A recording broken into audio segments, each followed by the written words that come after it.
Nice evening. The clouds cleared away. They predicted this actually. Got it right for a change. This is Sydney Cove in front of us, more commonly referred to as Circular Quay, and this is where it all started for Sydney.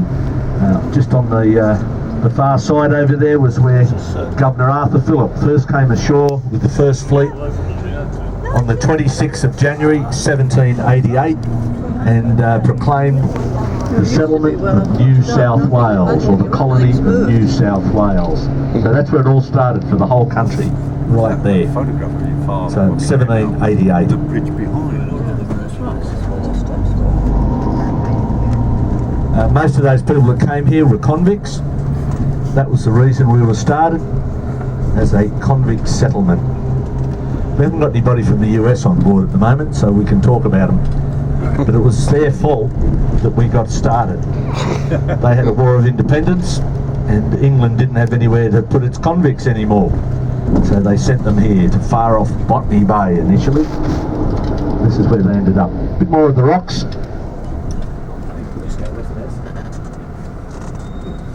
And this is George Street North. And blocked off of a weekend. They have a big market from here up to our right every weekend.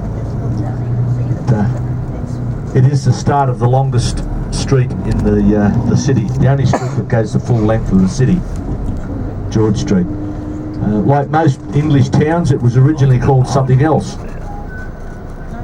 Just to interrupt myself, coming up on the left is the oldest existing building in the Sydney area. That's Cadman's Cottage here on our left, and that was built there in 1815. Also in the park down to the left is a statue of a man. See the man down to the left there? That's Captain William Bligh, or Governor Bligh to us. He was one of our early governors. He ruled the colony from 1805 to 1808, and he wasn't a bad governor either. Was here during a very, very corrupt period, and he tried to control all that, and it brought about his downfall eventually.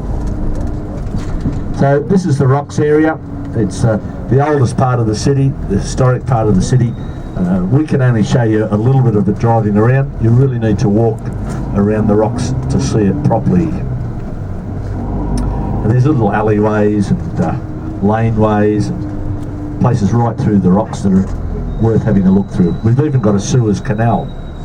There's not no water in it, but it's called the Suez Canal. It's a tiny little laneway that goes off George Street, back behind us a little, and goes up to another street.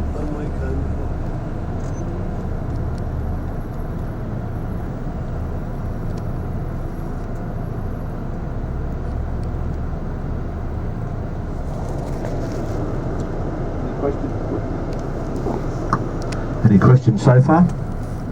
Time's up.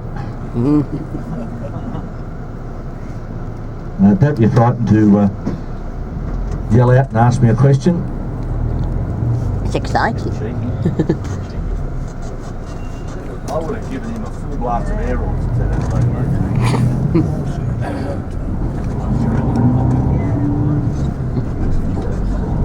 that go back to, just take a step backwards here, rewind a fraction.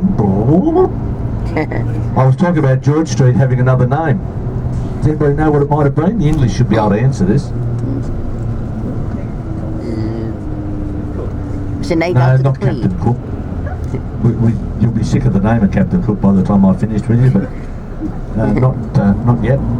What do you call the main street through a lot of English towns? The High Street. Very good. This was originally called the High Street.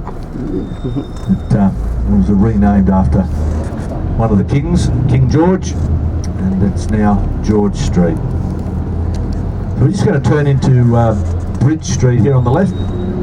There's some great examples of some of our older government buildings down here. Beautiful sandstone buildings. Sydney is built on a massive layer of sandstone. So you'll see the old Burns Phillip Company on the right.